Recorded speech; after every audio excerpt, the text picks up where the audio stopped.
Selamat sore, Assalamualaikum warahmatullahi wabarakatuh. Terima kasih Pak Andre atas undangannya. Yang saya hormati para pembicara, Bu Trisa, Dr. Yulianto, dan Dr. Agus, dan para pembahas. Kami dari PAPDI, dari Perhimpunan Dokter Spesialis Penyakit Dalam Indonesia.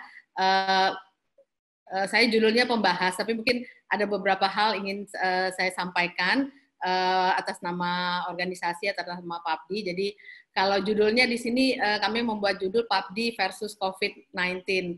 Tapi di bawahnya sebetulnya saat ini ada suaranya.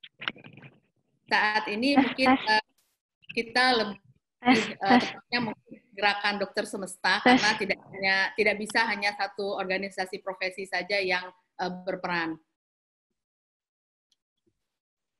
Saya nggak bisa operate ya. Dari sini dok, silakan bisa. Jadi kondisi saat ini adalah kondisi pandemik global, sehingga harusnya semua urusan, semua prosedur harus disesuaikan. Jadi kita mungkin tidak waktunya lagi banyak kita wacana dan lain sebagainya. Lebih banyak mungkin bertindak ya Bapak Ibu sekalian.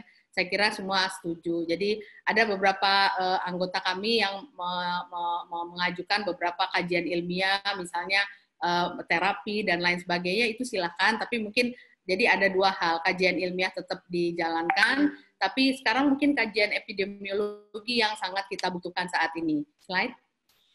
Ini adalah pemetaan anggota kami, anggota PAPDI tercatat update tanggal 31 Maret kemarin ada 4.497 yang tersebar dari Sabang sampai Merauke.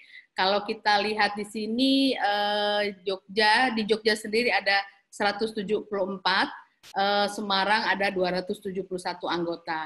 Yang di daerah Jawa Tengah sebagian ke Semarang, dan sebagian ada juga yang Purwokerto, karena Purwokerto ada cabang sendiri, jadi ada 55 anggota.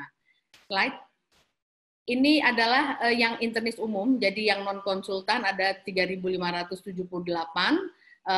sebarannya sama, jadi semua provinsi terisi. Slide berikutnya. Dan kalau ini untuk yang konsultan, dan dalam pelaksanaan COVID-19 ini awalnya memang yang diajukan adalah untuk mendampingi teman-teman dari spesialis paru adalah spesialis penyakit dalam konsultan paru dan spesialis penyakit dalam konsultan penyakit tropik infeksi. Tapi di beberapa tempat, bahkan mungkin di banyak tempat tidak ada konsultannya, atau malah di beberapa provinsi di kabupaten dokter parunya juga tidak ada, sehingga dokter internis umum yang menangani kasus-kasus COVID yang sudah ada. Slide ya. Nah, ini strategi PAPDI untuk mempersiapkan anggota menghadapi pandemi COVID-19 ini. Yang pertama, kami mengingatkan para anggota dan menghimbau bahwa semua anggota PAPDI itu masuk dalam tim kolaboratif pada penanganan kasus ini. Dan kalau dilihat, kemarin kami baru berdiskusi dengan Dr. Agus juga, mempelajari mengenai kasus kematian yang sudah terjadi dalam 2 minggu, masuk minggu ketiga ini. Ternyata sebagian hampir semua mungkin kasus kematian di Jakarta memang yang kami lihat, ini mengenai populasi rentan, yaitu usia lanjut dan kelompok dengan komorbid penyakit kronik. Walaupun usianya yang tanpa komorbid itu hanya beberapa, dan itu memang usia lanjut, tapi usia muda dengan rentang 30-60, hampir semuanya memiliki komorbid penyakit kronik. Apa artinya? Artinya adalah yang memiliki penyakit komorbid penyakit kronik ini sebagian besar datang ke dokter penyakit dalam, misalnya pasien diabetes lama, pasien gangguan ginjal lama, mungkin demam-demam, mereka datangnya sangat mungkin ke dokter penyakit dalam dulu. Nah, ini yang kami dari PB PAPDI mengingatkan kepada teman-teman internis di seluruh Indonesia. Kondisi ini ada 2 konsekuensi. Yang pertama konsekuensi untuk masyarakat, dan yang kedua konsekuensi untuk internis yang memberikan layanan. Artinya, untuk internis yang memberikan layanan, misalnya mereka punya pasien dengan kontrol rutin, pasien diabetes, pasien hipertensi, pasien gagal jantung misalnya, hati-hati kalau misalnya ada keluhan demam-demam dan keluhan yang nggak spesifik, hati-hati awareness-nya, kewaspadaannya terhadap infeksi COVID-19 ini harus lebih ditingkatkan. Dan bagi masyarakat, konsekuensinya adalah edukasi kita kepada kelompok-kelompok rentan ini, jadi kelompok usia lanjut dan kelompok yang memiliki komorbid penyakit kronik, karena risiko beratnya penyakit lebih rentan pada kelompok ini. Nah, upaya atau strategi lain dari PABDI adalah karena infeksi atau pandemi COVID-19 ini cepat sekali meningkatnya, dan ini bukan penyakit yang kronik, ini sesuatu yang relatif baru, sehingga kami membuat refreshing keilmuan melalui webinar dan membentuk grup diskusi WA, terutama untuk anggota-anggota kami yang berada jauh dari pusat pendidikan atau ibu kota provinsi. Kenapa seperti itu? Karena kalau mereka berada di pusat pendidikan, misalnya Jawa Tengah, Yogyakarta, Semarang, mereka mudah sekali berdiskusi atau konsultasi ke konsultan yang ada di sana, dan spesialis paru juga pasti ada di sana. Tapi bagaimana dengan teman-teman kami yang ada di kepulauan, yang ada di Alor, yang ada di kepulauan di Maluku? Mereka sulit sekali untuk mencari second opinion atau konsultasi dan lain sebagainya. Nah, kemudian upaya lain adalah kami selalu mengingatkan pentingnya kelengkapan APD kepada semua internis yang memberikan layanan.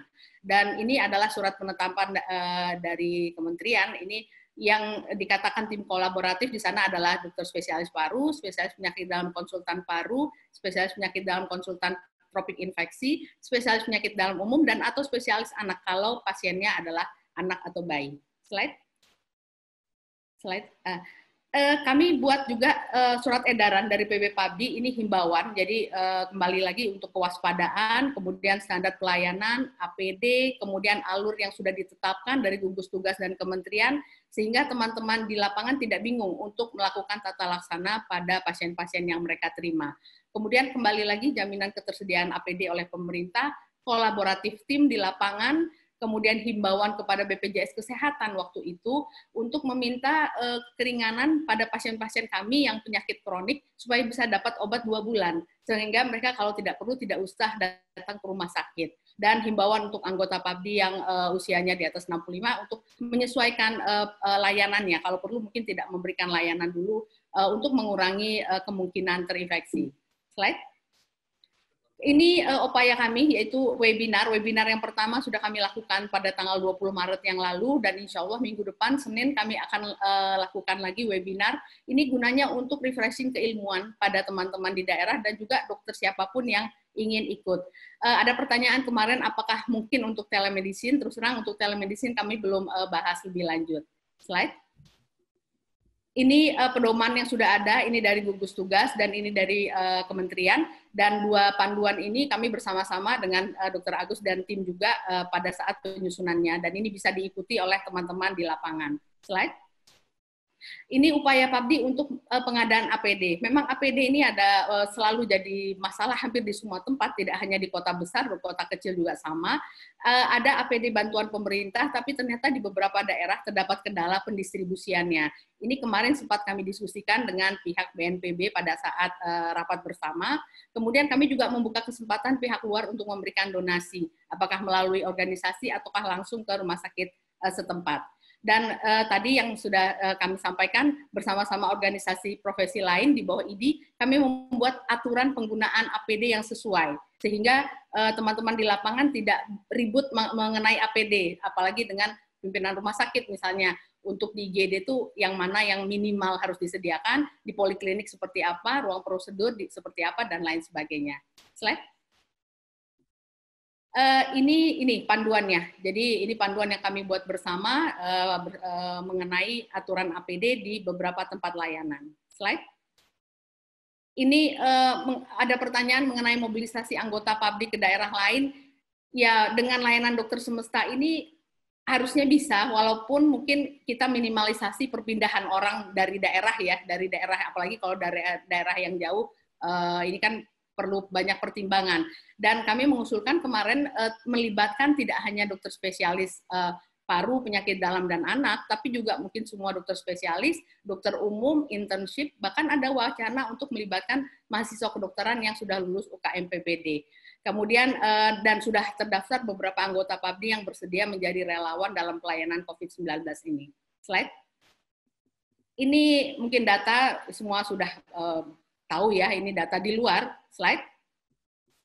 Nah, ini sebetulnya yang perlu kita perhatikan bersama-sama. kita ada di sini, kapasitas kami, mungkin organisasi profesi, menjaga supaya sistem healthcare atau layanan kesehatan kapasitasnya ini bisa bertahan di sini, jangan sampai turun. Nah, apa yang kita khawatirkan? Kita khawatirkan kalau kasusnya seperti ini. Tadi sudah disampaikan juga oleh Dr. Yulianto.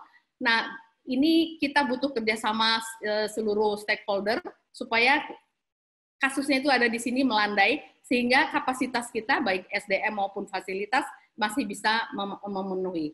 Slide. Ini yang perlu diingatkan, ini adalah upaya preventif. Selama ini mungkin kita banyak membahas mengenai deteksi dan kuratif, tapi yang paling penting mungkin di hulunya upaya untuk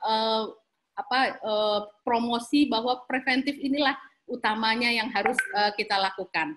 Slide. Ini kami buat kajian terhadap kasus saat ini. Yang kami kaji adalah bagaimana memutus rantai penularan, dan yang kedua, kalau kita tidak tegas mungkin mencegah transmisi ini, khawatirnya herd immunity nanti yang akan berjalan, dan ini akan sangat banyak mengambil dalam tanda kutip yang korban. Kita tidak inginkan itu, saya kira. Slide. Ya, sebelumnya maaf. Ya, jangan lupa Bapak Ibu sekalian, yang kita bahas sekarang ini adalah kasus yang di sini, yang sekian ini ya. Jadi yang ada yang klinis dengan kondisi berat memerlukan ICU dan yang meninggal. Tapi yang di sini ini yang jangan lupa, ada sekian persen, hampir 90%